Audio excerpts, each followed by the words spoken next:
Hello guys, welcome back to my channel Sangeeta channel 2 এ সবাইকে জানাই স্বাগত। আমার আজকে রেসিপি হচ্ছে মজাদার রাজকীয় স্বাদের ডিমের কোরমা রেসিপি।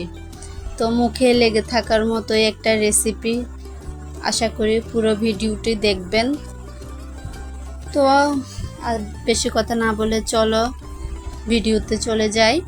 তো আমি এখানে চুলায় প্যান বসিয়ে দিয়েছি। প্যান বসিয়ে হালকা একটু লবণ দিয়ে দিব, কারণ লবণটা দিলে ডিমটা ভাজার সময় তেলটা ছিটিয়ে উঠবে না। অনেক সময় সেদ্ধ ডিম তেলে দেওয়ার সাথে সাথেই তেল একদম উপরে ছিটিয়ে আসে, অ্যাক্সিডেন্টের সম্ভাবনা থাকে এই জন্য। তো আমি এখানে এই জন্য একটু লবণ অ্যাড করে দিলাম। তো এখন আমি এই যে হালকা আঁচে ডিমগুলো ভেজে নেব। একদম বেশি লালচে করব না, কারণ বেশি লালচে করলে এটা খেতে রাবারি হয়ে যাবে উপরের স্কিনটা। এজন্য আমি বেশি রাবারি করব না।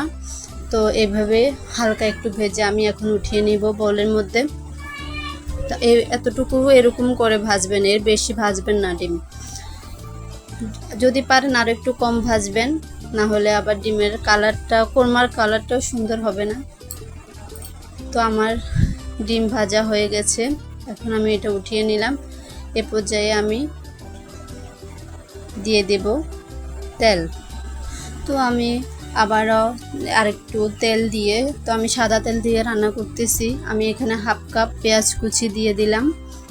এটা বেরেস্তা করব না, এটা রান্নার জন্যই দিয়ে দিলাম। পেঁয়াজ সিদ্ধ হওয়া পর্যন্ত, আমি গোল্ডেন হওয়া পর্যন্ত ভেজে নেব। এরপরে আমি অ্যাড করব গরম মশলা। গরম মশলার মধ্যে দারুচিনি, এলাচ আর হচ্ছে তেজপাতা দিয়ে আমি ভালো করে নেড়ে চেড়ে আর একটু ভেজে নেব।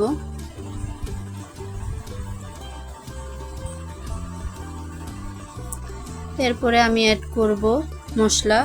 তো এখানে আমি আদা বাটা নিয়েছি 1 চা চামচ, রসুন বাটা নিয়েছি 1 চা চামচ। এগুলা দিয়ে ভালো করে আবারও একটু কষিয়ে নেব। এইভাবে ধাপে ধাপে কষাতে হবে, একটা একটা অ্যাড করে। এখন আমি দিয়ে দিচ্ছি পেঁয়াজ বাটা। তো আমি এখানে এক কাপ না, আধ কাপ পেঁয়াজ বাটা দিয়ে দিলাম, কারণ পেঁয়াজ বাটা এটা দিতে হবে ঘনত্বের জন্য। তো আমি এটা আবার ভালো করে কষিয়ে নেব পেঁয়াজ বাটায়।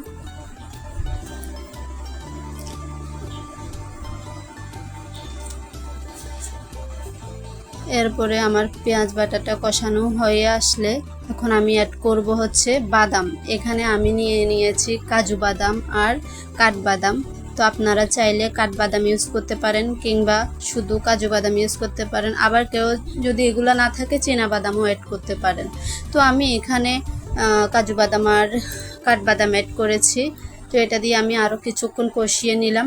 এখন আমি দিয়ে দিচ্ছি 1 চা চামচ মরিচের গুঁড়া, 1 চা চামচ না, 1.5 চা চামচ মরিচের গুঁড়া দিয়েছি, আর হাফ চা চামচ দিয়েছি হচ্ছে হলুদের গুঁড়া। তো এটা দিয়ে আর একটু হালকা পানি দিয়ে আমি আবারও এটা ভালো করে কষিয়ে নিচ্ছি।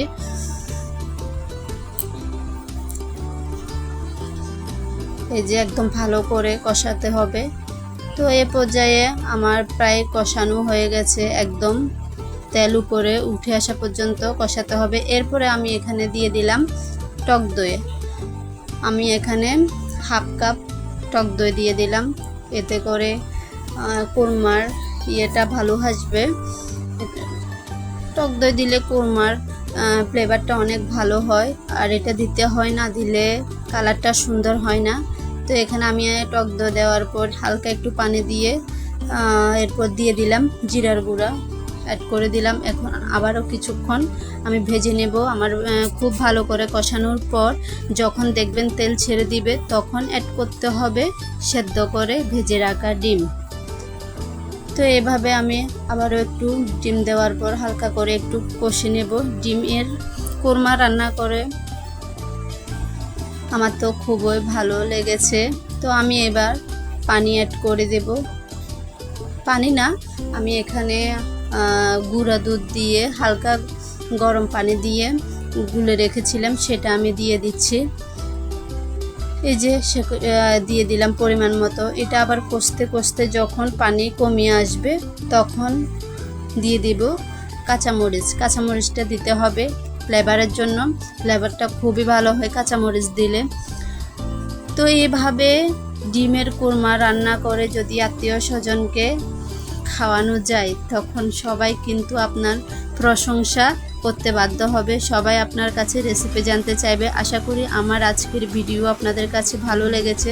যদি ভালো লাগে লাইক কমেন্ট শেয়ার করে দিবেন এবং সাবস্ক্রাইব করে দিবেন। সবাই আমার পাশে থাকবেন। আমি ইউটিউবে নতুন কাজ করছি, তো দেখা হবে আবারও নতুন একটা মজাদার রেসিপি নিয়ে চলে আসব। ততক্ষণ পর্যন্ত সবাই ভালো থাকুন, সুস্থ থাকুন। সবাইকে জানাই অসংখ্য অসংখ্য ধন্যবাদ আমার পুরো ভিডিওটি মনোযোগ সহকারে দেখার জন্য।